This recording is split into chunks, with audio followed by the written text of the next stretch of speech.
Okay, so bear with me here. Yes, there's an emotional story here. And yes, there will be spoilers for story-related content. Never thought I'd have to give that warning about a Borderlands game, but here we are. So without further ado, let's get into it. Now, anyone who watched my video on Borderlands 2 will know that I didn't play it for the story. I knew what it was, I just didn't care. And by that token, when I picked up Borderlands 3, I didn't expect much else besides more chaos and more power. And I was shocked, to say the least, that it turned into a story-motivated experience. I still loved the chaos and power, don't get me wrong, but there were moments that changed my motivations. And it was all because of two moments in particular. One involving death, and the other involving someone I never thought I would see again. Now, the opening acts of Borderlands 3 were about what I expected. Crazy villains want to have all the power because they deserve it. You're in the way, get orders to kill things until they stop moving.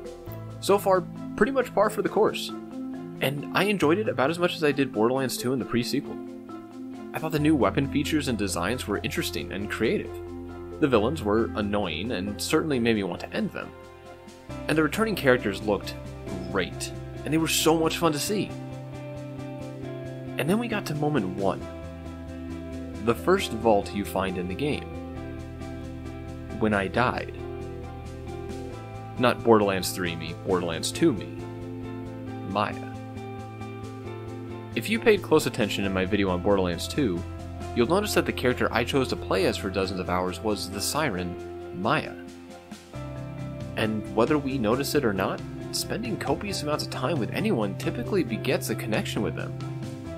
When Maya showed up in Borderlands 3, I was ecstatic. I was just floored. Here was my character looking better than ever and hopping into the fray. Jumping into battle with her felt like meeting up with an old friend and heading out for a night on the town. And it reached its peak when we vanquished an ancient beast and looted a vault. And then she was gone. So what? Maya died. Roland died in the second game. True. But I didn't spend dozens of hours playing as Roland, sculpting his skills and items to perfection so I was the most powerful being in the universe. But I did with Maya. As such, 3/4 of the Borderlands 2 players out there won't really understand. But to them, I ask in return, what if Zero had died? What if Aston, or heaven forbid, Salvador died? If they were the ones having their life drained away as you watched helplessly, would it have given you pause? Would you have believed what you were seeing? Would you have remained impartial to the story happening around you? Would you have cared then? This moment felt like watching myself and a friend die. And when it was finished, I was numb. And then my numbness turned to sorrow. And soon my sorrow gave rise to anger. Anger directed at the ones who did this. Anger that would not be satisfied until they were dead. I was now in it for the story. To see it through to the end and hold on to every detail I could. So what about the second moment? Was it when I finally got my revenge for the heinous act? While cathartic, surprisingly no.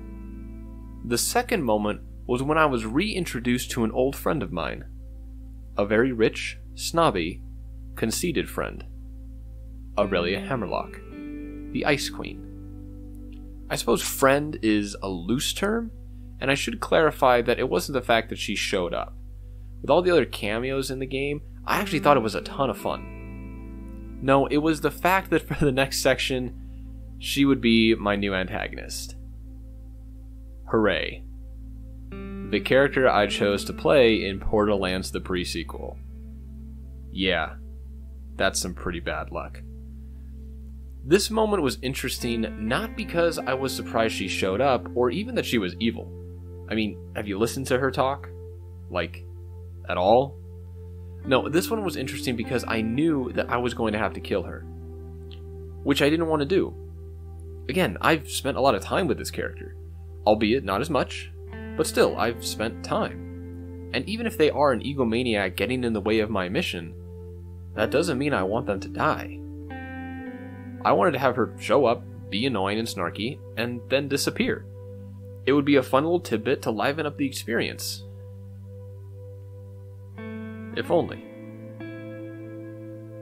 Both of these moments culminate in essentially being told, now that you've watched yourself die, go and kill your other self. Sounds weird saying that out loud, but that's what it felt like. And it's certainly not what I expected when I started playing. These moments, they had one major effect on me. It got me emotionally invested in the story of Borderlands 3. And I never dreamt that I would say those words. Ever. Suddenly, the Calypsos had to die. Suddenly, I didn't want to gun everything down because I knew eventually the gun would be aimed at me. Aurelia, not Moze. It drew me in and kept me playing until 4 in the morning. True story, you can ask my friends about it. And that only happens if the game makes you lose track of time, looking at you, Factorio, or I want to continue a compelling story. This particular experience is one that I wish everyone, and I mean everyone, could experience. There is a magnificence associated with an emotional connection to a game. It takes a simple, enjoyable experience and transforms it into a powerful memory that you get to share with your friends.